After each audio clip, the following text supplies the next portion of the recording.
What is up, everybody? Welcome back to episode 8 of Thinktwice, a weekly show where we talk about things going on in the world of Magic the Gathering, gaming, and pop culture. As always, I'm your host, Justin Parnell, joined by my co-host, Ali Aintrazi, and this week we're going to be talking about all things Ixalan, new cards, Wizards addressing leaks, new Planeswalker rules, and how it affects each Magic format.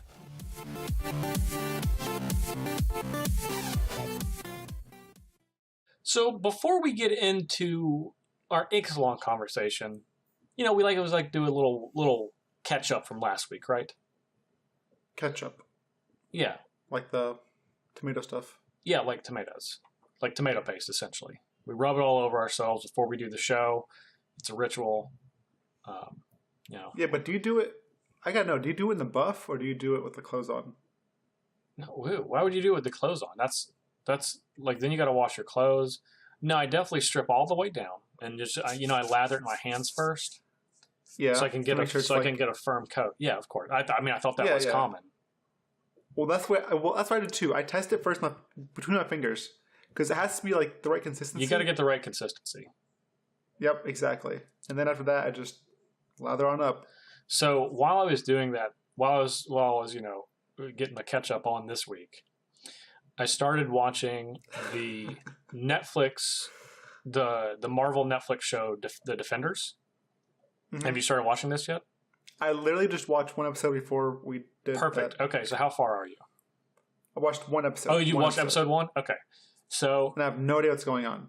Okay, did you watch it? So The Defenders, for anyone who's not sure, is Marvel has 4 different unique serial shows based around Marvel characters. They're all like street level characters based in New York. Daredevil, Jessica Jones, Luke Cage, and Iron Fist. And all of these characters have at least one season. Daredevil has 2. But now they're coming together as basically like a superhero team called the Defenders. And it's a short season. It's only 8 episodes. But it's, I don't know. I was really impressed. I'll just say the first episode. Really impressed with the first episode so far because that's all you've watched. Each of the times that, and I don't want to. We're not going into spoilers, but each of the times that you were focused on a character, like when you were focused on Luke Cage, all of the things that were happening around him from a cinematic standpoint were like you were watching the Luke Cage series. Like there's a lot of like hip hop music happening when it's his scene. The colors are really bright, a lot of red and orange. The camera angle is very. It kind of is around his head and shoulder area to makes him look really big and imposing, and a lot of shots from above. When it's focused on Jessica Jones, it's like really. It's really somber. It's like everything's like kind of washed out in gray. The shots are really low. What were you going to say? I just don't. I mean, the first episode just seemed like a lot was happening. I think there's going to be a lot happening. Yeah, I think if people are interested in us talking about this, because this is something that I love, and I think this is definitely could be a segment in the future if we can both finish the show, maybe in the next couple of weeks, that we have a little Defender segment on the show. So all right, yeah, if you guys are interested in that, let us know at jparnell1 on Twitter, at Ali Aintrazi on Twitter, and let us know what you guys think. If we should have a Defenders discussion. So today, I was looking up on the Magic website, seeing all the new things, and nothing changed in Standard, Modern, or Legacy, but your favorite format got I know. We got a lot of changes. One of the biggest shakeups in recent history happened in Vintage on Monday. The banner restricted update happened, and they went right for the top 2 decks, which are Shops, which is a kind of an aggressive Mishra's Workshop base deck, and then Mentor, which is a Monastery Mentor-based blue deck. Yeah. And just hurt them. Took the hammer. Yeah, they went for the knees for sure. Monastery Mentor, which is, in my opinion, the best threat in Vintage, restricted. And Thorn of Amethyst, which not only Shops, but even other aggressive decks like White Eldrazi also restricted. So now you can only play one of those 2 cards of vintage. And let me tell you, this changes the game entirely. It's crazy because Shops has gotten so many things banned from it, but they repeatedly said we don't want to ban Mishra's Workshop, so they keep banning just pieces of it. Yeah, and I don't think they ever will. Or restricting. Yeah, restricting. And I don't think they ever will ban Mishra's Workshop, and I hope they don't. It is such a pillar of the format, and it's a great deck to exist. I play it every once in a while. I mean, honestly, Mentor was the deck that I have played for the last 2 years, almost exclusively. Well, exclusively in large tournaments. I've never played anything else except for my very first vintage tournament where I played like a Tezzerator control deck. But it's really interesting because this opens up the format completely. It's crazy. I can't.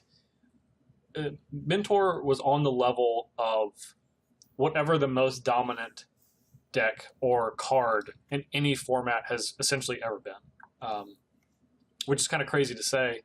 A card that was in Standard not too long more than a year ago, but when you can combine that with cheap draw spells and Moxen and stuff like that, where you can just go through your deck, it is with free spells basically. Yeah, with free spells.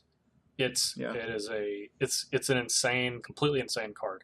It's still going to be a powerhouse when you can play one, and it's going to feel it's funny whenever you have vintage cards that are restricted.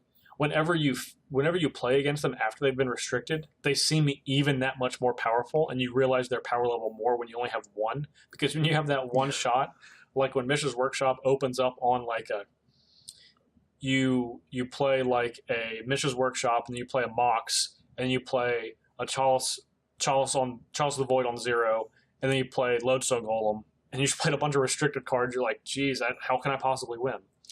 Yeah. The answer is usually you can't, which is why those cards are restricted. But I am super excited to kind of get to work on refiguring out what the best thing to do in this format is. Yeah, well, they did also unban Yawgmoth's Bargain, which is interesting. It is interesting. I don't know how much that's really going to affect things because you have Gristlebrand as something that you can get into play a lot easier. Yeah. Via Show and Tell, Oath of Druids, Reanimated. If you're trying to do that, it's not really super viable in Vintage because Graveyard Hate is pretty ubiquitous due to the Bazaar of Baghdad decks. But I don't know. It's really interesting. I hope someone can figure out a sweet combo deck with Bargain, and I'm interested to see what happens to the blue aggressive decks now that Mentor is gone. Ollie, this is a good time for you to jump into Vintage. Just go ahead and get your power now. Yeah. And like that, very easily. Dude, this is time to brew, man. This is Brewer's Paradise area right here. I'm telling you. It's maybe one day. Maybe one day. For now, I'm gonna stick to Hearthstone and drafting. All right, I told you could borrow that extra Lotus that I have anytime you want, buddy. Oh, I appreciate it. That's only all the other power. But so I've been playing Hearthstone. Yep, me too. A lot more. It's just I like the quick pace of games. It's just one game. There's no sideboard. You're in and out. Like it's not. You're like, oh man, do I have 30 minutes for a game of Magic? No, but I have like 10 minutes for a game of Hearthstone. Yep. So I've been doing that. I've been really enjoying the arena mostly. I've been playing arena, and I finally got my first 12 win arena with in Knights to the Frozen Throne yesterday. Yay! We were both on Hearthstone a few days ago, and you finished an arena run at 11-3. I've done 3 of those. For those of you that don't know, arena is it's essentially like draft for Hearthstone, and the most you essentially play until you either get 3 losses or 12 wins. And the day before, Ollie had finished an arena run at 11-3, which is basically you're playing your last match, and then lost it. So I basically told him to quit Hearthstone to never play again. But obviously, you went against my suggestion. I did, and I got 12 wins. And my packs are sweet too because one of my packs had Valeria the Hollow, which is the DK Rogue Death Knight. Yeah, so the new Death Knight card type for the Rogue class, which is pretty awesome. Yep, I mean it was sweet. I got my 12 wins with Mage. Okay. Yep. Hey, low hanging fruit, still fruit, buddy. I think Warlock's actually one of the better ones now. You think Warlock is really? Yeah, I think Warlock is, and Warlock, Paladin, Druid, and Mage. Wow, I think Rogue is one of the better ones. I don't have too much success with Rogue. I have a lot more with Warlock. Like all three of my 11-3s were with Warlock. Wow, that's crazy. My most success is with Mage, just like everybody else. But after that, I think it's changed now. After that, for me, it's probably Paladin and Yeah. and Rogue overall. Well, Druid got a huge buff, and so did Paladin. Paladin being able to get Bone Mare, it just like Bone Mare in general is just insane. Yeah, that card is a rare level of common. Yes, it's also just really good with the Paladin hero ability. Yeah, you always have something to put it on. Yeah, also Paladin picked up. Paladin still has Spikeridge Steed too, though, which is basically target gets +2/+6 and taunt, and then when it dies, it makes a 2/6 with taunt. Yeah. But yeah, that's what I've been doing. Yeah, whenever you can draft constructed staples in limited, whatever game it is, it's always going to be good. Yeah. Yeah, it was sweet. Okay, all right. Well, are you ready? You ready to move on? You're ready to move on to some Ixalan related talk. I'm ready. Okay, I am ready. All right. In that case, we are going to get geared up to talk about some new rules that are getting introduced with the arrival of Ixalan.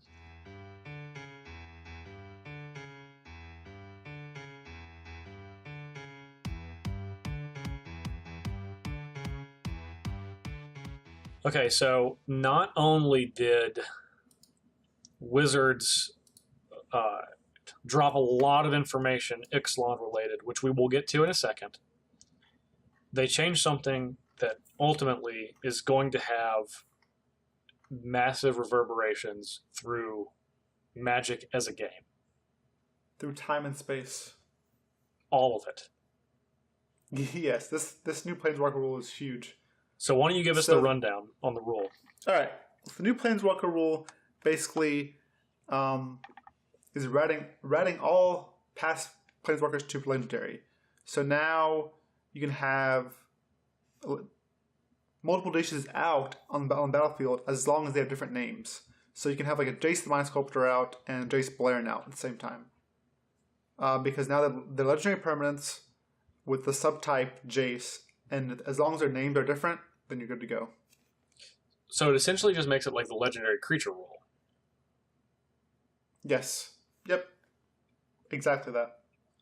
So you could have, like, in regular Magic, obviously, I don't know any Magic, you can have like Thalia, Heretic Cathar, and Thalia, Defender of Thraben out, and the rules are fine with that, even though it's the same character, it's a different card, so it doesn't matter. So now with Planeswalkers, you can do the exact same thing. Which is great because, because Wizards has recycled Jace and the Gatewatch and Nissa, everyone in the Gatewatch so much, and it's like, I can't play these cards together because they're the same name, and I wish Gideon the Trials was somebody else of Gideon. So that alleviates a lot of those problems. Yeah. This has pretty massive effects on prices of some cards, because now they're not only changing the rule, but all past Planeswalkers are being eroded to actually say legendary on them. So they're legendary cards officially. We always know they acted like it, but they weren't legendary in an official sense until now, which is crazy. Yeah. Don't you think it's funny that it's always Jace that's like that changes like the legendary rule or the Planeswalker rule? Because he's the first one to come out from the new Jace from Ixalan. Yeah, because the Jace Cunning Castaway. We'll give you a quick rundown. Jace Cunning Castaway, 1 blue. He has 3 loyalty. +1, whenever one or more creatures you control deal combat damage to a player this turn, draw cards and discard a card. -2, create a 2/2 blue illusion creature token when this creature becomes the target of a spell, sacrifice it. And then, the reason for the season, -5, create two tokens that are copies of Jace Cunning Castaway, except they're not legendary. Yeah, it's crazy. So he literally creates 2 copies of himself, and it's only a -5. So, I don't know. It's it's super interesting, but this is the thing. This is the card that really is changing the rule, just so they could have maybe because there's going to be other things that interact with this, but definitely so you could have this ability work as intended. You basically just put 2 copies of this card into play.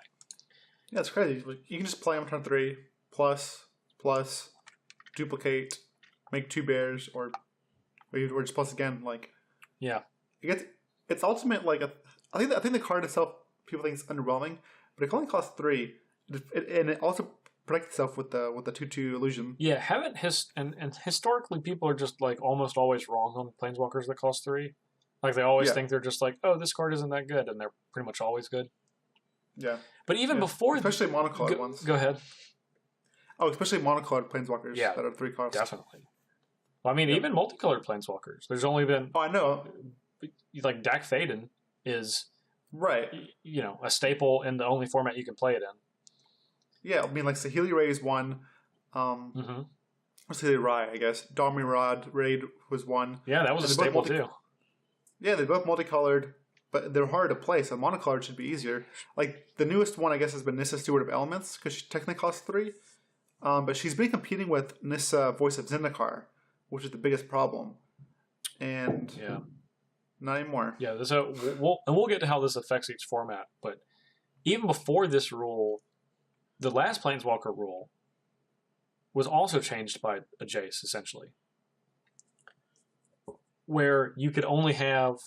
Because before this Planeswalker rule changed, the previous one, you could only have 1 of each Planeswalker on the battlefield at all between both players. Yeah. And essentially, Jace the Mind Sculptor, I feel like, was the card that really changed that rule. People would play Jace Beleren in their deck just as a way to, like, vindicate Jace the Mind Sculptor, essentially. Yeah, it came down before it, and also afterwards, it only cost 3 mana to vindicate it. Yeah, it was like Jace Beleren had like a 4th ability that just said destroy target Jace. Yeah. Which was, believe it or not, pretty relevant in its time. But I don't know. It's how do you feel about this rule? I'm actually overall I like it. I like it a lot because I believe that this rule in general will make mid-range decks better. Like, this only helps mid-range decks and control decks. Severely, Yes, it does not help aggro decks or combo decks or cheaty face decks like, the Reach Oracle decks. Yeah.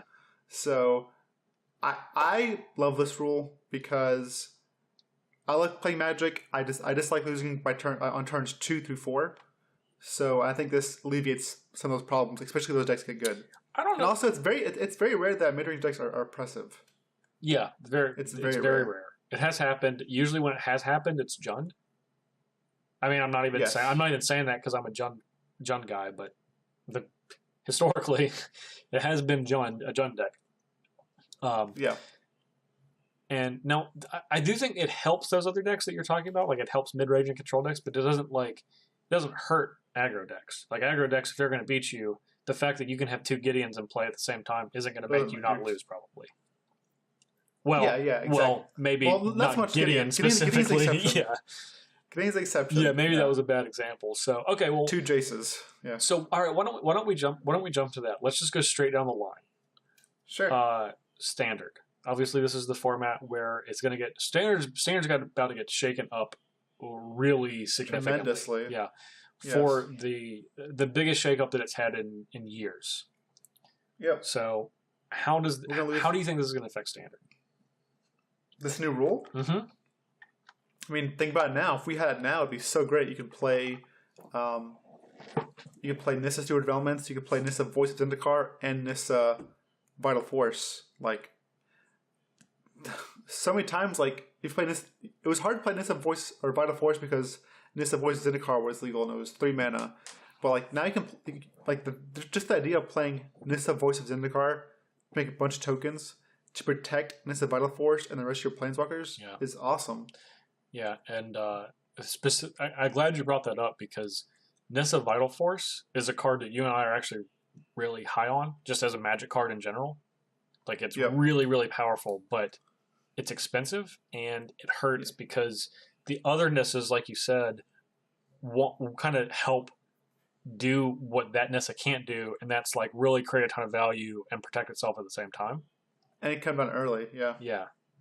So, I mean, that's definitely one. I think, as we kind of alluded to, the big winner for this, as far as like Planeswalker-wise, is everyone's right now Planeswalker that they love to hate. Yeah, Gideon. Yeah. Yep, Gideon. Yeah, but right now it would have been Gideon the Trials and Gideon Zendikar, which would have been very hard to deal with because you would get an emblem from Gideon the Trial, which is you can't lose the game as long as you control Gideon. Gideon Zendikar is also very hard to kill because of tokens. So you have like the small Gideon making your biggest creature or biggest permanent, not deal no damage. Yeah. And then Gideon Voice of Zendikar or Ally of Zendikar is making 2/2s that are hard to get through. So I think that's going to be a great combo in a different format. Yeah, which we'll get to in a second. Yeah. I think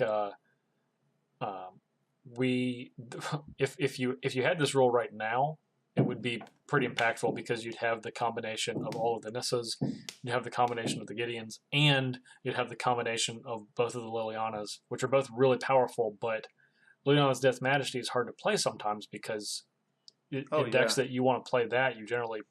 Liliana Last Hope is arguably one of the... honestly, I want to say like it's something in the top 10 of Planeswalkers of all time, for sure. And it's probably higher than that. That card is outrageously powerful. I think we don't realize how powerful that card is because it's still in Standard. But once you start seeing it pop up in Modern and Legacy more, people will realize that how outrageously strong this card is. Well, yeah, the problem with initially was competing with... We'll get to it later. Because Liliana Veil's in Modern. So. Well, why don't we go ahead and move to Modern? Is there anything else in Standard? I guess we don't know enough about what Standard is going to look like. Well, I just want to say, like, if it was there's 4 Nissas in Standard. There's Nissa Vital Force, Nissa Voice of Zendikar, Nissa Steward of Elements, and Nissa Nature's Artisan. Like, there's 4 Nissas in Standard. If this rule was legal in Standard, we would have seen Standard would have been different. Standard would have been a lot different. There would have been like very powerful mid-range decks.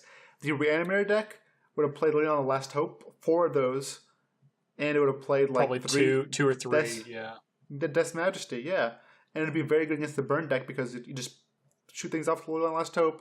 You could like minus with Last Hope to put stuff in your graveyard. And then, it would have been great. Well, and you can plus with Liliana's Death Majesty to minus with Liliana's Last Hope to get something back. Oh yeah, yeah. It's kind of just they work together. They would work together really well. And and on top of that. The Liliana Last Hope's ability, it's her ultimate counts the number of zombies you have, and everything that Death's Majesty puts into play is a zombie. Yeah. Also, scary. Gotta make zombies. It would have been a great, very good, very good deck. So from a flavor perspective, I don't like this, but I've been playing Magic a long time, and sometimes you got to get over the flavor for making the game better, and I think this rule makes the game better. I think it's simple. Yep, it is. Okay. So next up, we have Modern. Yeah, which I think we can both agree this is the format that this rule impacts the most by far. Oh, absolutely, because Modern has access to the same amount of card, almost same amount of Planeswalkers as Legacy does. Like the only thing it's missing is Jace, Mod Sculptor, and then Planeswalkers printed in like other sets and auxiliary sets, Conspiracy, Commander products, etc. Yeah, and there I see play like. I actually was writing an article about this earlier. Blue Eye Control already plays Gideon the Trials and Gideon Jura. And I play the deck too, and it's kind of annoying to have to like, balance between those cards. But now you don't have to. Now you can play Gideon the Trials, then you can jam your Gideon out of Zendikar, then play Gideon Jura, and it's like, all right, hope you're playing. You better be playing really unfair. Yeah, because if you're trying to play fair, like if it's Storm, it's probably not good enough because the emblem, man, it has to be like Eldrazi type deal or Tron, like Ugin or Karn. Yeah. So do you think that like this is? I mean, it's kind of like I don't know what else to call it. Gideon Tribal. It's like a Gideon Tribal deck essentially. Sure. Yeah, Gideon Control or something. Yeah. Like, I mean, that seems like really powerful. I like really, I think it's really really good, too. powerful. Yeah, I mean, like, I think you play blue-white. Like, the thing about blue-white was you had access to, like, a couple Planeswalkers. Jason Gideon, that's it. And you had to, like, pick which ones you want. But now, you can play, like, Jace Fringe Prodigy. You can play Jace Balerin. You can play Jace Architect of Thought. You can play Gideon Ally of Zendikar. You can play Gideon the Trials, Gideon Jura. And it's also good. Like, That's a lot of Planeswalkers, though, Ali. That's a lot of tapping out on your turn. yeah, tap back control, man. Just play 4 Supreme Verdicts. And that's actually the craziest part, is going into a curve. I don't know how any sort of aggressive deck beats getting to the Trials, into getting allies into cart, into getting Jura, and then the next turn, if they untap, cast Supreme Verdict, and then they turn all of their Gideons into creatures. Yeah, 15 damage. That's crazy. Yeah. They're probably dead. Probably. I mean, like, you play Modern, you play Shock yourself, fetch Shock. Oh, yeah, blue control, fetch Shock. All right, you're dead now. It's strong. Crazy. That's really strong. Yeah. Okay, my turn. I think the other clear winner in this is Jund, or black-green decks. Liliana of the Veil is, in my opinion, the most powerful Planeswalker that's legal in Modern, because you can't play Jace. So Liliana of the Veil has always kind of ruled as the dominant Liliana Planeswalker in that format. Mm-hmm. Now, this wasn't really that big of a deal because before recently, you haven't had anything that you need to compete with that and actually say, well, how do I want to split up my slots? As we were talking about before, when we were talking about Standard, Liliana the Last Hope is an insanely powerful card. It is certainly has a modern power level where it should be a staple in this format, and I think you're going to start seeing that in these black-green mid-range decks a lot more, when you have the 2-3 mana Lilianas teaming up and literally just decimating any sort of other fair deck. Yeah, they complement each other like outrageously well, so well. It's like if you stabled them together, they'd be like the perfect Planeswalker. I'm serious. The +1 makes you discard cards. You can discard creatures, which you can just immediately get back with the Last Hope. The -2 on Liliana of the Veil makes you sacrifice a creature. So naturally bad against a bunch of small creatures, but Liliana Last Hope, of course, kills off the small creatures, so you can ping off the small ones and then get the big ones with the sacrifice ability. And ultimates don't matter. Like, ultimates are just gonna win. Well, ultimate either one. Well, yes and no. The ultimate for Liliana of the Veil is a lot harder to get because you have to really run your opponent out of cards, right? Mm-hmm. And the top of the deck has always been something that's difficult for the black-green decks to beat, naturally, because you're relying on Liliana, Thoughtseize, Inquisition of Kozilek. But with Liliana the Last Hope alongside Liliana the Veil, you can literally just you can worry about just plussing Liliana Last Hope and controlling the board and their hand with Liliana the Veil, and having both of them out at the same time. It makes Liliana the Last Hope's emblem, which is nigh unbeatable by almost any deck, whatever format you're playing, literally whatever format, it does not matter.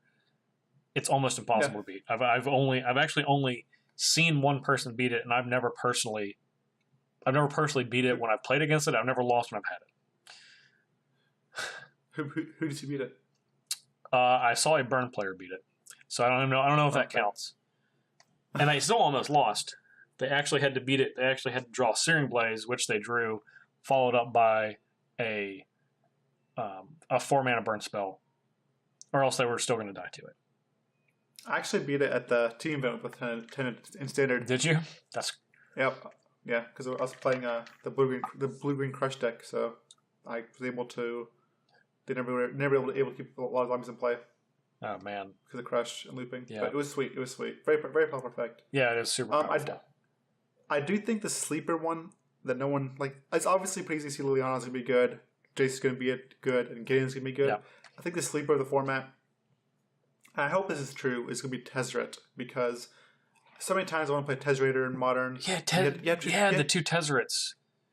And they're so good, but you get to choose one. And like Tezzeret the Seeker is great because you can like build like a 1-of deck, and you can like tutor your 1 Ensnaring Bridge, or your 1 Trinisphere, or your 1 card that shuts off activated abilities, or whatever, like or Torpor Orb even. Yeah.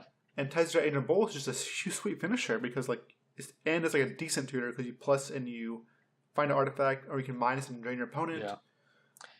But now you can play both of them. Tezzeret Agent Bowl is really a really powerful card, and like you were saying, the best support cards are the other Tezzeret cards around it. Yeah. So yeah. And I can play both, and you have access to Thought Sword, Thought Foundry, and Sword of the Meek. Mm-hmm. So I mean that seems like it can definitely come back. Yeah, that would be awesome if it did. Yeah, I think this opens up a ton of room in modern for sure. And I'm all for mid-range decks thriving. I think that's when you have the most true diversity is when you're trying to figure out a way to outvalue your opponent. That's the kind of Magic I like anyway. That's essentially what I'm playing in almost every format. Yeah. But that's not the only format where this is a big deal. And even though you don't see as many Planeswalkers in Legacy as you do in Modern, I think a lot of the same thing could happen, especially when you have a Force of Will in the format, so it's a lot easier to tap out. And you talked about it a little bit earlier when you're talking about the Jaces, but Jace French Prodigy is a really, really powerful card. And this is the case with both Legacy and Vintage, so I kind of pair these together. But having Jace French Prodigy alongside Jace the Mind Sculptor,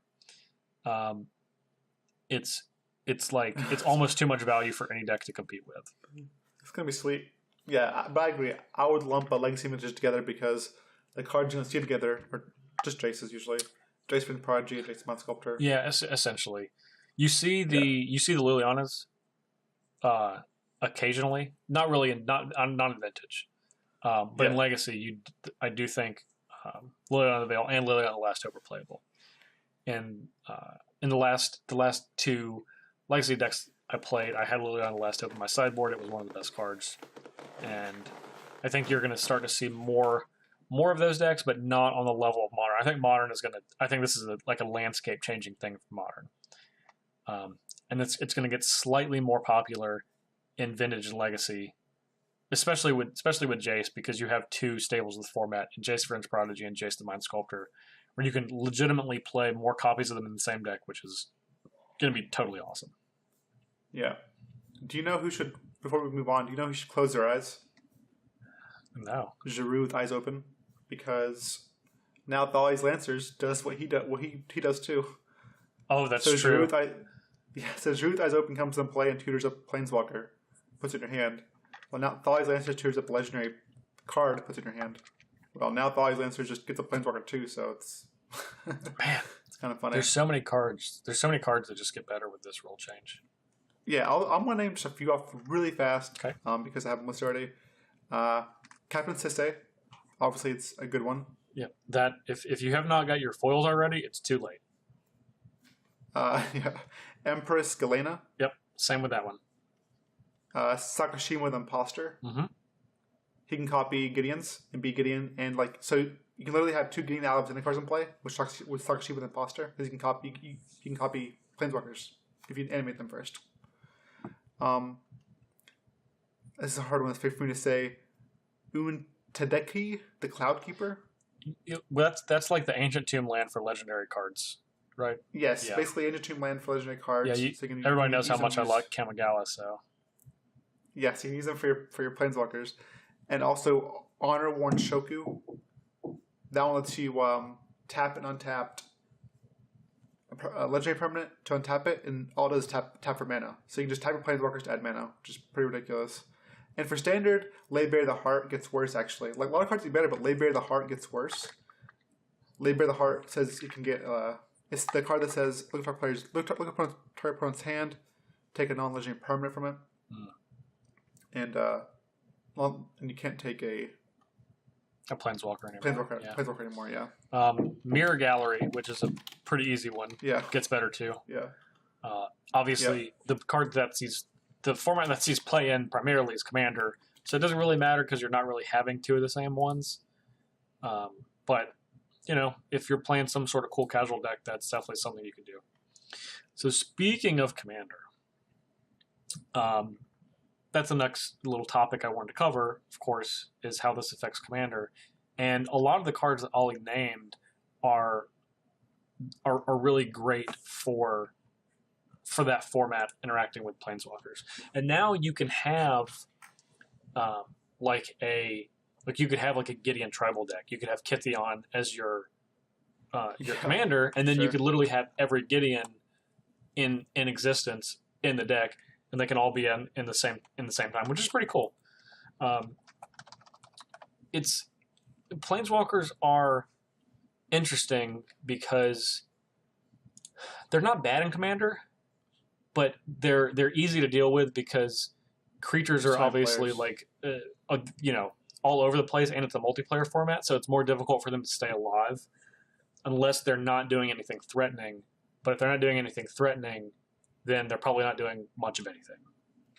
Yeah. So, but the reason I want to talk about Commander is something that people have been asking or have have been talking about on social media is, well, does this change the rule that you can have Planeswalkers as your generals?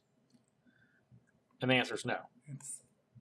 Because the rule has to be a legendary creature. Has to be a legendary creature. That's right. Yeah, the only thing that bypasses that are the Planeswalkers that literally say, this can be your general or your commander. Exactly. Yeah. Teferi, Freyalise, Obnixilus, Nahiri, Daretti. You can have those, but you can't have anything else. Yep. Now, for those of you that have been longtime watchers of Commander Versus, this is actually something that we've done 3 times now. We did it a few years ago, about 3 years ago.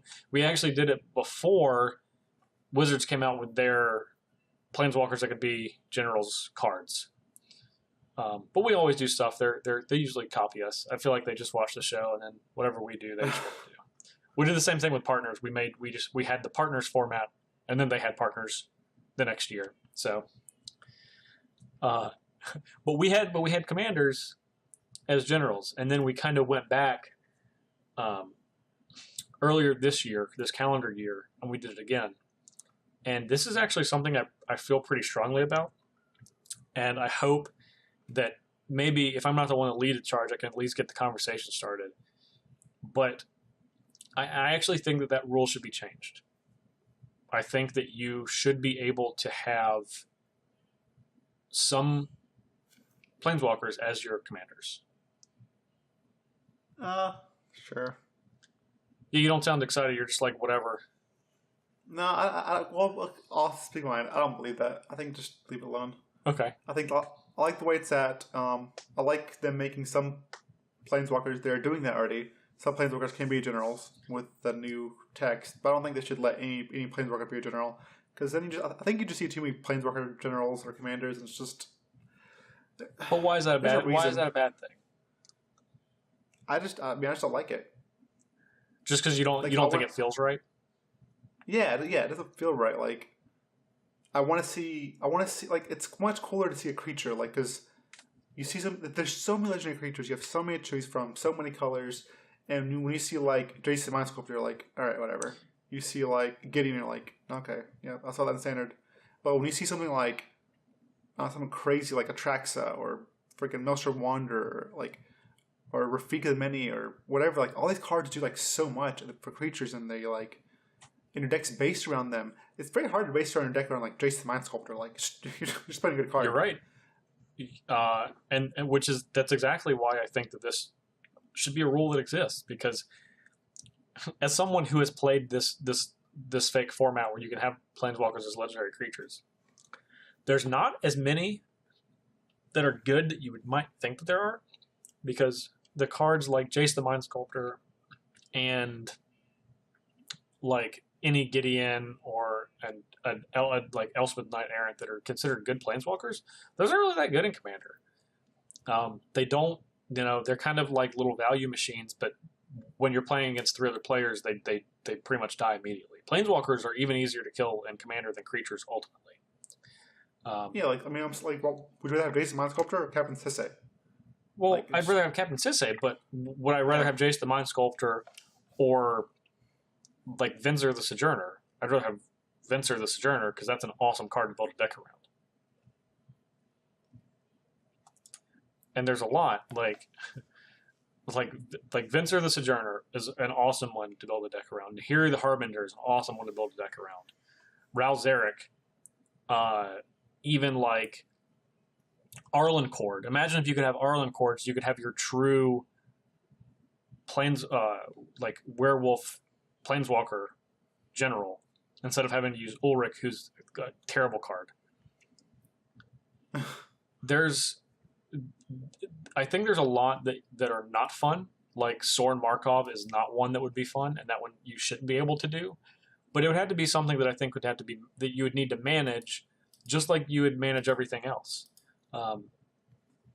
It adds another dynamic. Planeswalkers are really popular card types, and they're a lot of fun, and I don't think it hurts the format. And also, they're not. It's not like they're coming out with more Planeswalkers that can be generals. That happened 3 years ago. Like it's not. They're not just going to roll up and do it again. I don't think they haven't done that with any of the other mechanics and Commander. So I don't know. I really like the fairy. I like his like ultimate. I don't necessarily like him as a general, but I like him as a card. Sure, but why do you feel like those cards are okay, but Vinzer the Sojourner and Xenagos the Reveler are not? Because those are like iconic, and which are iconic. The ones that can be a commander, like they're made for that. Yeah, sure, but I don't think they're necessarily like. I understand that they're designed for that purpose, so people can do that. Yeah. But I don't think that makes the other things designed worse. I think if you have a list and you can manage it, I think it's something that can be fun. I'm old and set in my ways. Okay. Okay. So leave me alone. I actually want to take this topic to a different realm, and that's recently. Last week, we actually opened up our Patreon page, which is patreon.com/thinktwicemtg. And at our $5 contribution tier, you're able to get access to all of our blog posts that we make Patreon exclusive. And we're going to try to make at least one of those a week, but like either myself or Ali, sometimes both.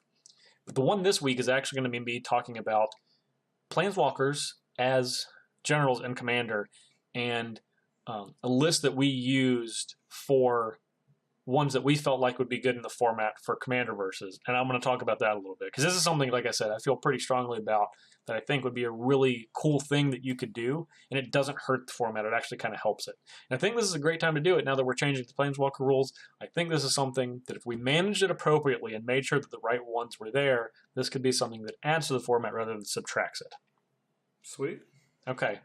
So you guys should let us know at jparnell1, at Ali Aintrazi on Twitter. Let us know what you guys think of the new Planeswalker rule. What formats you think are going to be affected the most, and what you think about my suggestion for Planeswalkers being used as commanders.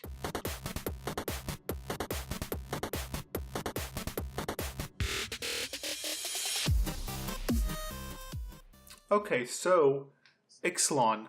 Wizard finally addressed the leaks and what happened with Ixalan, and they addressed how they're going to handle it from now on, and how the previous season is going to be different this time around. Yeah, you and I talked about not even that long ago, 2 or 3 weeks ago on this show, about how we felt about leaks, and our stance is we're not for them, but we acknowledge them that they happened, and I'm happy to see that Wizards is more or less taking, I don't want to say taking advantage of it, because it's certainly not something they want to be taking advantage of, but they're not ignoring it, and they're kind of having a level playing field with everyone as far as people that were, that looked at the leaks online and people that try to stay away from them. So I think they made a really difficult decision, but I think they handled it correctly. I mean, also, if you read the article, it talks about like how that person that did leak them and did steal their intellectual property he's facing a lot of charges, and it does look good for that person. No, they're currently in jail, as they should be. That's not a small thing. It's not a light matter at all. So, no, not even a little bit. So they did release every card that you could clearly see on the leaked rare sheet for Ixalan. Yep. So we actually know almost every rare and mythic, with the exception of a handful in the set. Was Jace on that sheet? Jace was on that sheet. Okay, gotcha. That's why they did. But that's the only Planeswalker I think that we saw. So. Okay. Well, regardless, there are a lot of sweet cards in that and that they released. Yeah. So they did. And obviously, like, since it's going to be difficult for us to talk about them all at once, because normally, like, during a spoiler season, traditionally you see a handful of cards at a time, and this time they're literally just, we're kind of getting blown up with everything. So yeah, Ollie, do you want to pick up 2 or 3 that you want to talk about? Then I'll pick 2 or 3 I want to talk about, just from the ones that we've seen so far. Yeah. You got one ready? I don't. Yeah, sure. I have one ready. You have one ready. Okay. Yes, you ready? Which one? You want me to go? Okay. I'm ready. The card that I think is the most fun card. I don't know if this is going to be fun. Yeah, fun. I don't know if this is going to be the best card. Is Revel in Riches. This is the black enchantment for 4 and a black, and it says whenever a creature an opponent controls dies, create a colorless treasure artifact token. All the treasure artifact tokens, you tap it, sacrifice it to add 1 mana of any color to your mana pool.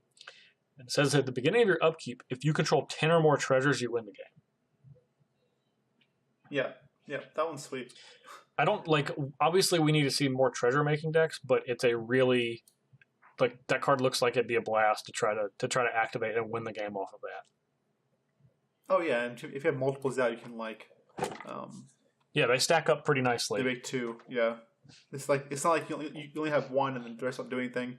If you have multiples, each creature you kill makes multiple treasures. So that is very nice. Oh yeah, it's a pretty awesome card. Like I said, I don't know how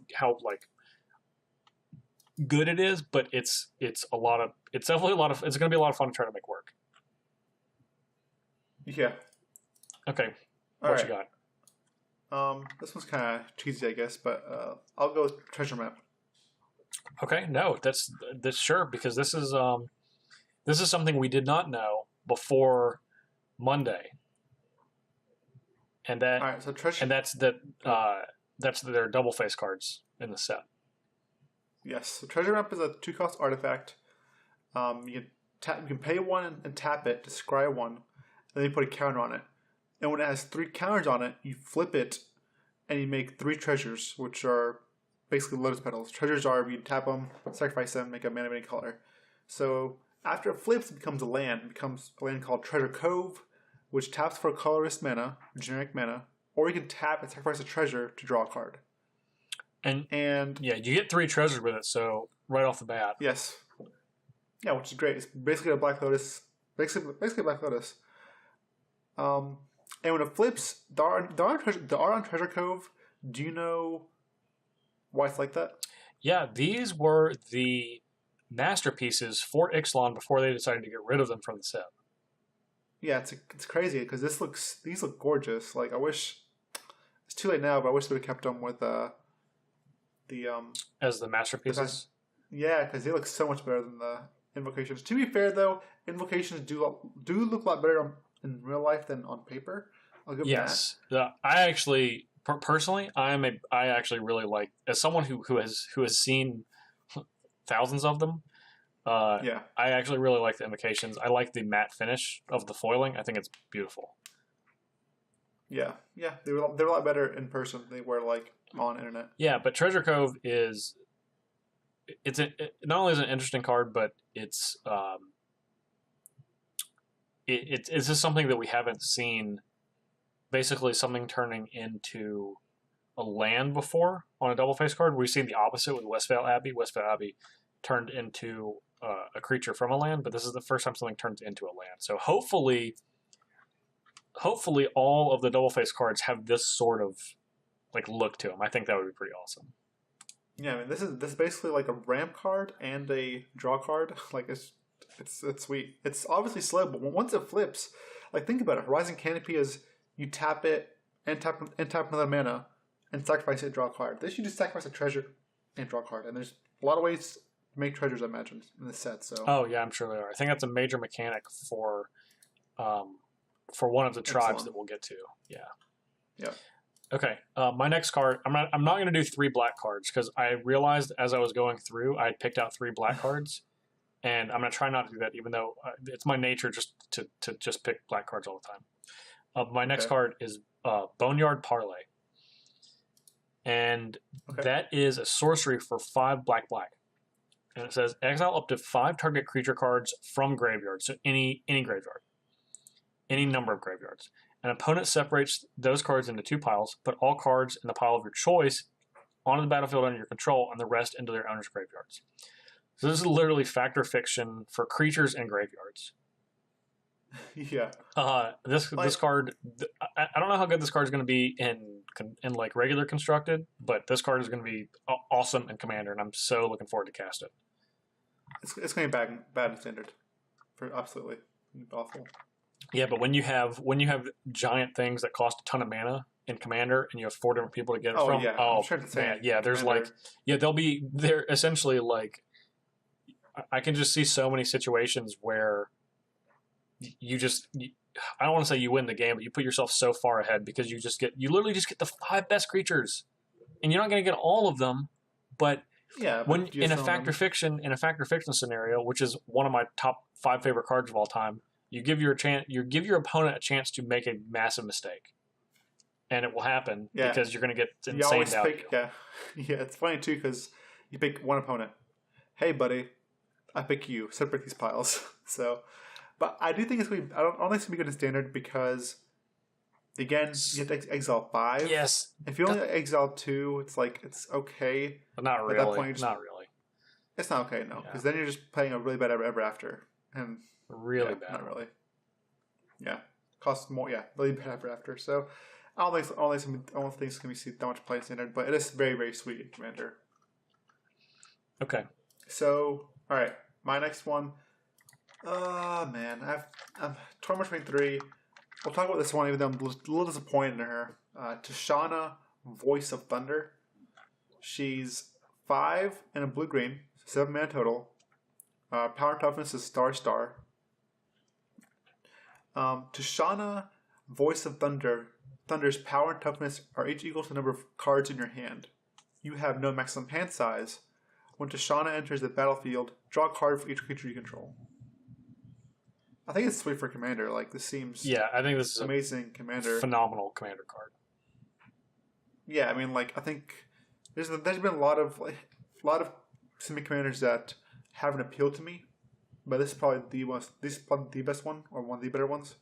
I think the only one I like more is the one that taps, and you had mana equal to how many cards you draw on this turn. Kydel? Yeah, Kydel's a great card. Yeah. I just hate that you can pay 7 mana, cast her, and like your opponent can like just kill her when she comes into play, and you'll just draw 0 cards, and it's just disappointing. Well, no, I mean you still draw a card for each creature you control. Right, but she's like the only one. Like comparing her to Prime Speaker Zagana is what I'm saying. It's much different. Yeah, it gives you no maximum hand size. That's not a small thing. That's not. But there's a lot of ways to do that in Commander. But you're right. Yeah, that's true. I don't know. I think it's an interesting card. I agree. I mean, it's blue green, so it doesn't has my attention. But I'm a little disappointed because of I actually played Prime Speaker Zagana in Standard. And I love that card. I think this one is a little worse. Yeah, probably true. Yeah. Okay. My last one is an artifact, and this is going to be in 5 years one of the most expensive cards in this set. I'm telling everyone now. It doesn't. I know when it comes out, it's not going to be that expensive, but as a professional, I'm telling you, Vanquisher's Banner is. This card is amazing, and this is going to be a Commander staple, and it could even be Standard playable depending on how far we go down the tribal path. So, Vanquisher's Banner is a 5-mana artifact that says when Vanquisher's Banner enters the battlefield, choose a creature type. Creatures you control of the chosen type get +1/+1, and whenever you cast a creature spell of the chosen type, draw a card. So this is both an Anthem effect for your tribal deck and card advantage for it. I need that for my dragon deck. Yeah, you do. And you know who else needs it? Every other person that has any tribal deck ever, because this card is everything that you want. And it's an artifact. It's just going to, like I said, this is going to be all over the place. It's going to be super expensive. Get it now. Get it while it's in standard. Don't let this rotate out of standard, because this is when these cards start going up significantly. Yeah, I mean, to be fair, I think this is obviously a lot worse in dragons than it is in something like elves or soldiers or humans. Yeah, the cheaper you can get that card draw off, the better this is. But you know what? It's still pretty good in dragons. It's still probably fun. All right. Yeah. All right. So I'll talk about one more colorless card. Okay. Sorcerer's Spyglass. I like this one. Yep. 2-cost artifact. A Sorcerer's Spyglass enters the battlefield. Look at an opponent's hand, then choose any card name. Activated abilities of sources with the chosen name can't be activated unless they're mana abilities. So it's literally Pithing Needle, but it costs 1 more, and you get to look at your opponent's hand first. Yeah, which is pretty powerful. So you get to see the Planeswalker they have in their hand and be like, I'll name that one. Yes, yeah. Or if they don't have it, you can name something else. So it's actually it's nice because, like, I've always wanted to make Pithing Needle, but it's always been kind of awkward to do it. Yeah. But this one is much better. You can just main deck it. And it doesn't mana cost 2 because you very rarely cast Needle on turn 1 anyways. You cast it like turn 6, 7, or 5, or much later when you know what you're doing. Yeah. This one is just awesome. Like, yeah, let me see what's going on. Okay. All right, let me know that one. Yeah. This is I actually think this card is vintage playable because you have Mishra's Workshop. So any artifact that costs 3 or less is you have to take a closer look at it in that format. And this is a Pithing Needle you can definitely play. And looking at people's hands is, I think, one of the most underrated things that you can do in Magic. Yeah. This is probably why they didn't print Needle during Kaladesh. Because they knew this was going to be around? Yeah, maybe so. Yeah. Yeah. Okay, I want to, even though these isn't a new cards, I want to comment on the art about the lands reprint. Sunpetal Grove, Dragonskull Summit, Drowned Catacombs, Glacial Fortress, Rootbound Crag. I think this is some of the most beautiful land art they've had in a really, really long time. The whole cycle is amazing. This is the first time actually I want the new art instead of the old art. I want the new art. I don't even think it's particularly close. I agree. I mean, the one on Rootbound Crag is phenomenal. It has a dinosaur in the background, like roaring, saying "What's up, yo?" Yeah, yeah. It's they're all beautiful. They're all absolutely beautiful. They were all drawn by different artists, so the fact that they were all going to kind of get these in the world of Ixalan, which has a lot of varied art styles. Like, it's not, you have pirates, dinosaurs, merfolk, vampires, and I think goblins to a lesser extent. And all of the art styles are very distinct, but all of these lands are beautiful. They look like in their same world, but they still have a different art style. So hats off to the art director for getting that. Yeah, they're super sweet. So we also have some returning mechanics and new mechanics. We talked about Treasure as one of the new mechanics. Another new mechanic is Explore, which looks like it is a creature mechanic. And Explore says whenever you explore, you reveal the top card of your deck. Put that card in your hand if it's a land. Otherwise, you put a +1/+1 counter on whatever creature it is, and you can essentially scry 1, so you can put the card back on top or the bottom. Or actually, it goes on top or to the graveyard, which is probably going to be better. Yeah. And then we have Enrage, which is a new mechanic to Magic, but maybe not necessarily to another card game. Yeah. And Enrage is another creature mechanic that says whenever this creature is dealt damage, do something. Yep. This is essentially exactly what happened with Hearthstone. It's even called the same thing. Yeah, the creature that has enraged we've seen is Ripjaw Raptor. It's two green and 2 colorless. The 4/5 has enrage. Whenever Ripjaw Raptor dealt damage, draw a card. I imagine this one's gonna be very good with Walking Ballista. Yeah, probably so. Yeah. And then you have returning mechanics. You have double face cards, which we talked about with the Treasure Cove. And then we have Raid, which is coming back from Kanzatark here, which is a good limited mechanic. Well, I guess we'll see what it does in Constructed. I'm sure there'll be 1 or 2 good Raid cards in Constructed. And then Vehicles, which had a brief hiatus and are returning from Kaladesh. Obviously, in brief hiatus. Yeah, really brief. I think it's going to be mostly ships. Yeah, it makes sense. It's just I'm not ready for Vehicles to come back yet. So. I'm not either. I gotta say, after really getting a look at these cards, we almost went the whole time without poo-pooing anything, but I do not think that I'm not the target market for this set, the flavor of this set. Okay. I'm not really in on dinosaurs and pirates and the world that we're in and treasure and all that stuff. Mechanically, I'm fine with it as long as it plays well and the cards are cool. I have no issue, but I'm not in on dinosaurs and pirates. I like it, but I do wish they were separate. Like Ocean's like all dinosaurs or all pirates. I'm not really in on either of them. So I'm kind of glad. I'm kind of glad that they're getting them out of the way. Now. Like all in one set. Yeah, like honestly, like in one block. Like they're going to have to completely blow me away with this story. And this is going to be tough because this is coming off of Amonkhet, which I was all in on, like the art, the story, how everything looked, the Egyptian setting. Like that was the one that like really did everything for me. Like that Amonkhet Now Devastation is my favorite block in a really long time.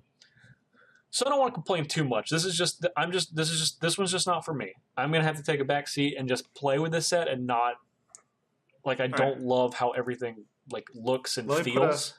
Let me put a smile on your face. All right. So you know Dragon's Skull Summit is Dragon's Skull Summit, right? There's no dragons on the set, right? Yeah. So the flavor text says, when the Planeswalker Angrath called dinosaurs dragons, the name stuck in certain pirate circles. So this should be called Dino Skull Summit instead of Dragon Skull Summit. Isn't that awesome? At least they kind of explained it. That's pretty cool. I like the flavor text. Yeah, I get it too. But I think it'd be cool if it was like Dino Skull Summit. I think it'd be a little cooler, but yeah. I think it's cool exactly how they explained it. And that it's from Planeswalker, who has clearly seen dragons. Yeah, I also have no idea who Angrath is. No, but I'm sure that usually we know. I think so. Usually in a big set, there's 3 Planeswalkers, 3 or 4. I'm pretty sure there's going to be 3 in this one.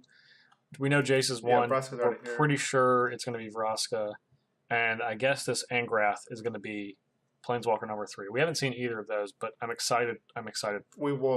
We've seen that in Vraska.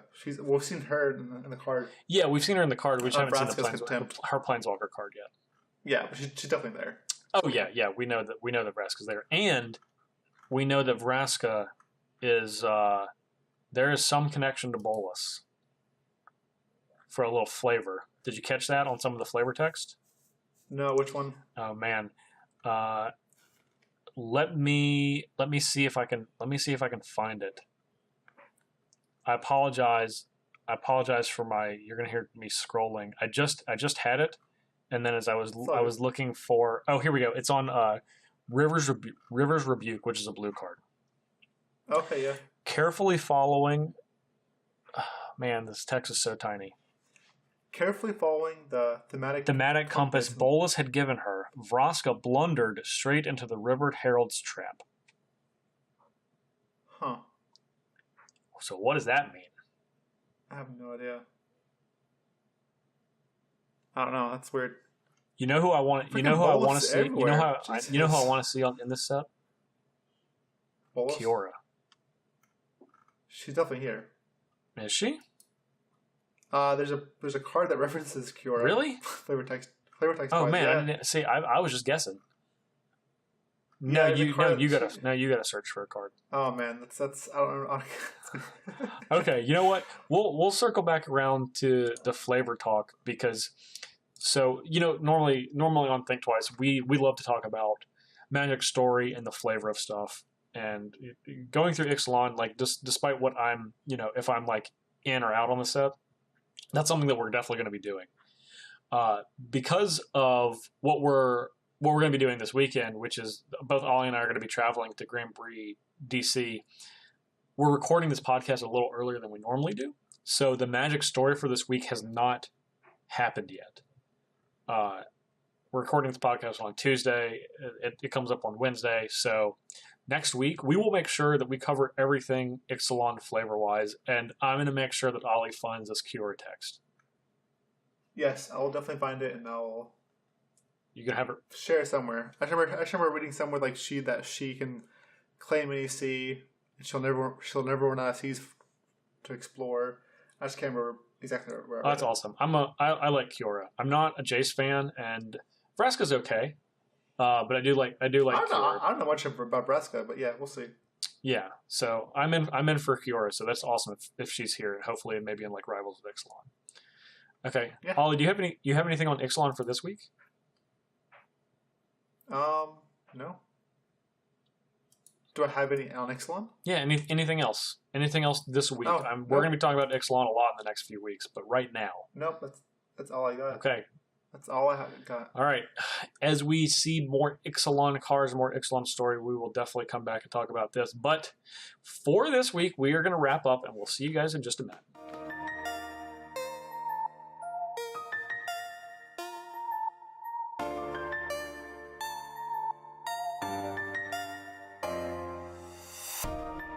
So, as we were talking about a second ago, both of us are going to be going to Grand Prix DC. I'm going to be working. You're going to be playing in the event, right? I'll be playing the event or hanging out, one or the other. Or hanging out? Yeah. I'm going to this one just to mostly see some friends, see you, and hang out. But I'll probably play the main event too, just give it a try. Okay. I love going to... Grand Prix are a lot of fun. I don't even like to play in them anymore. I haven't played in a Grand Prix in a few years. There's so much to do at these events that, like, I feel like you can get a full scope of the event and really get your money's worth and your time's worth without even having to play an event. I'm sure this is something that would, like, big events is actually a topic I'd love to talk about at another time on this show. But yeah, DC this weekend. So it's standard. Do you know what you're going to be playing? Yes. Are we like 4 days too early?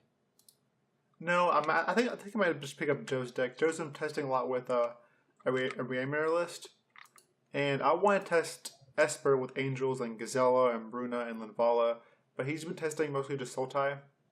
It's mostly just splashing a first Kana and then playing Kalidas, Razakath, and just good black cards. Noxious Gearhulk.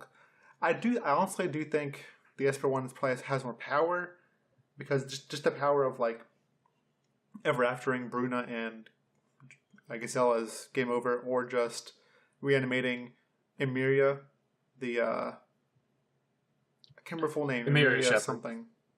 Emiria Shepherd. Yeah, she's the one that if you play Plains, you get to return a non-permanent from your graveyard to the battlefield. If it was a Plains, if you just play land, like normal regular land, it's not Plains, it goes to your hand. So if you have like Evolving Wilds, you get to return a non-permanent to your hand. Then you get crack the Evolving Wilds, get a Plains, they return like a Planeswalker, like Leon Death Magic to the battlefield, and then bring back something else. I just think this interaction is really powerful. I just haven't had time to actually test it. I mean, that's definitely a powerful card. That's a card I've played a lot in Commander, so I can confirm that just playing a land and putting a non-land permanent back on the battlefield is like insanely powerful. Planeswalker, creature, artifact, whatever you want. Right, yeah. I was toying around with ways to, put Bolus in there and her, and then bring her back with Luminous Majesty, play Planes, and bring back Nicol Bolas. But again, these were all brews. They weren't tested, so it feels wrong to take a brew to a GP that hasn't been tested at all. Well, you're running out of time for a Myriad Shepherd. You might want to. You might want to get in while the getting's good. This is probably the last time I'll be able to play her. So, if I want to play her, I don't know, man. I don't think anything else after this. You're Brewmaster Flex over there, though. So, if anybody could do it, yeah, maybe. Who knows? Maybe we'll see. Maybe I'll just do it for fun because I want to try it and see how good it is. All right. Well, make sure you're bringing your commander deck so we can play your dragon deck. Well, it's there. It's there. I have my pieces for it. Okay, you got your pieces, and you're picking up the deck while you're there, right? Correct. Okay. Yes. Excellent. So yes, I am stoked. I am stoked for that. That's gonna be fun. I'm ready. I am bringing my. I have 3 decks. I don't have more than that. I know people are like, you only have 3 decks whenever they hear me talk about Commander, playing outside of the show. But yeah, because I don't have a ton of time to play outside of that. So I only have 3 decks. My favorite deck is obviously my Yeheni deck. I have a Ulash deck and a Noyandar deck. So I'll probably bring all of them. I really just love playing my Yeheni deck because it's mono black and it's all my favorite stuff that I like to do ever. So if you guys see me, if you guys have time, and you can catch me during one of my breaks, I'm going to try on at least 2 of the days to play a game of Commander, one game of Commander during one of my second breaks. So I'm going to be working the event. So if you want to come say hi, come to the Star City Games sales booth. I'm going to be running that. So come chat. You can get a blue playmat signed. Definitely blue, but a blue playmat signed. You can get a card signed. Anything else you want, chat about Commander, whatever. We all look forward to seeing you. I'll come there. I'll get my my card signed. Okay. Well, I won't sign your card. You got to get Steven to sign your card. I think I'm good. Damn, that's cold. Cold as ice. Okay. Willing to sacrifice our love. So you know what? You could be someone I see in concert, Ollie. Your beautiful, beautiful voice. If I put a bag over my head and was singing that, who you think I'd be? No, I'll let you Google it first. Right now. I hear you typing in the background. So you would think I was foreigner. So I put a bag over my head and sung that song. I think you were the whole band Foreigner. That'd be crazy. You'd be like, man, that's a whole band in there. I can't tell who it is. Yeah. You're damn, that's really good. And then I take the bag off. You're like, wow. Oh my God, Ollie the whole time. That's so crazy. I'm going to next week when I get back from the GP. I'm gonna go see Future Islands, the band, in concert, which I'm pretty excited about. I'm going to Richmond with my girlfriend to visit her brother and her brother's wife, and we're all going to the concert together. So I'm looking forward to that. The first concert I've been to since last year, I went to go see Sleigh Bells, which is one of my favorite bands right now. So Future Islands should be good. Apparently they put on a good show. They're a little alternative poppy. God, I haven't been to a concert forever, man. Live music's great if you can find it. Huh. Yeah, it's just hard to find it, I guess. I guess if you count festivals, I've been to a lot, I guess, recently, but festivals are not really the same. No. And I like the more intimate, only a few hundred people are there type events. You just need to look. You need to open your mind and start looking for stuff to go to. Yeah, I do. We need to. Maybe I'll do that. I'm gonna find something that both you and I can go to, and then we'll go to the concert, and then we can talk about it on the show. All right. And then you can tell the story about how whoever the singer was had a bag over their head, and at the end they took it off, and it was something completely different. It was Foreigner the whole time. Exactly. Under the bag. No, this time it was Foreigner. Oh, dang. Yeah. It'll be sweet. For sure. But I want to give before we wrap up here, I want to give a huge shout out to our first Patreon supporter, pledger, Dominic S. He pledged $5, and he's the first one. This is his first ever supporting Patreon and a podcast. I just want to say thank you very much, man.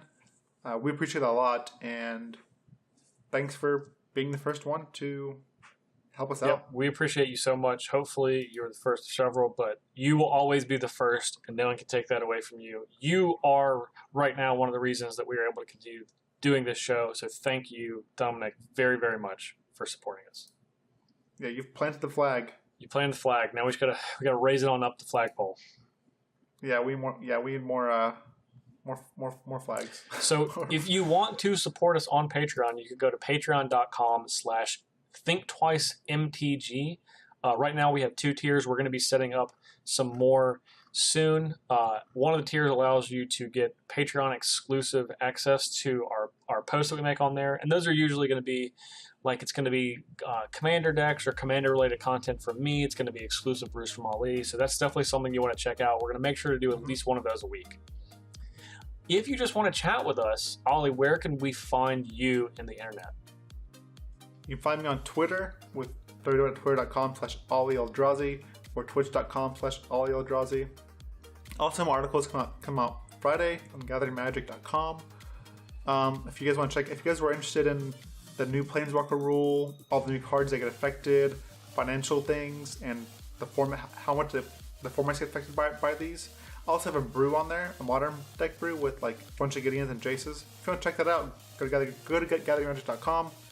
It should be out Friday, so check that out. What about you, Parnell? Awesome. Where can we find you? You can also find me on Twitter, twitter.com/jparnell1. You can also find me on StarCityGames.com and YouTube. I'm the host of Commander Versus series. We come out promptly every Wednesday while we're in season at 11 a.m. This next week, we are going to be doing our season finale episode, which means our fan request decks. For astute fans of mine, they've known what I'm going to be playing for this episode for months now. And I will say that I feel like I do everybody proud with what I had to work with. So if you are a fan of mine or just a fan of the show, that's definitely one you do not want to miss. Awesome. Now, I'm not gonna miss it. For Thinktwice, you can find our show on SoundCloud. You can find our show on iTunes. You can find us on YouTube as well. If you want to contact the show, you can contact us, twitter.com/thinktwicemtg or thinktwicemtg@gmail.com. And obviously, you can follow us on Twitter at that channel too. We talked about our Patreon. We'd love some more support there. The more that we get, the more that we can do with this show. And we have, I promise you guys, we got a lot of plans in the future as long as we can continue moving forward with everything that we want to do. So any support would be very appreciative. Yeah, I agree. Help us keep doing it. It'll encourage us to do it. And we'll never charge for our podcast, but they'll always be free. But again, Patreon will help us keep going and bring new content for you and a bunch more things for you. So thank you for supporting. Thank you for listening. Yep. We also want to thank our director and producer, John Choi, and our graphic designer, Amber West. They are both working behind the scenes, making sure that everything you see and hear that has to do with this show is beautiful and crisp as it is right now. So I'll leave with that. I can't wait to see you this weekend, man. Me too, man. I'm excited to see you. It's gonna be fun. I'm excited to play my first game commander in a long while. I know. I'm gonna have to beat down those dragons. I don't want to. I hope I don't beat you down too badly though. We'll see. We'll see. Yeah, I don't know if you've ever seen someone use Grave Pact like I use a Grave Pact. So just be prepared. I'm just trying to warn you now. Like if you come back next week and you just start complaining about Grave Pact, like we have it on recording, so you know what you're getting into. Just call me Father of Dragons. Well, fine. You're after next weekend, you're going to be calling me the Night King. Touche. That was pretty good. All right. I love you, buddy. Love you too. All right. Thank you guys for listening. We love you too. See you next week.